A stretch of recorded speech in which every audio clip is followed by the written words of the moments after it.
Welcome back, everybody, to episode 2 of the Honda TRX 350D rebuild. Today, we are hoping to get the engine out of the frame. Thanks for joining us, and let's get started.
And we're back.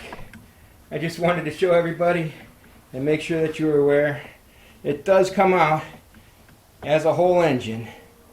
It ain't easy, but it absolutely does come out as a whole engine. If I had one recommendation to make to everybody that's doing this job, take the jugs off. Take the head, take the jug, maybe pull the piston, and then take it out that way. And I'm probably going to put it back in that way because she don't like to move, and she's heavy. So I want to thank everybody for coming out and appreciate all the support. I'd ask you to hit like, subscribe, and if you'd do me a great favor to get my channel started and moving out, if you can make a comment, that goes a long way on the YouTube algorithms. So next episode, tear down. And we'll get to see exactly what this thing's got going on in there. Y'all have a great day, and remember, sometimes it's better to do it yourself than to pay someone to do it for you. You have a great day.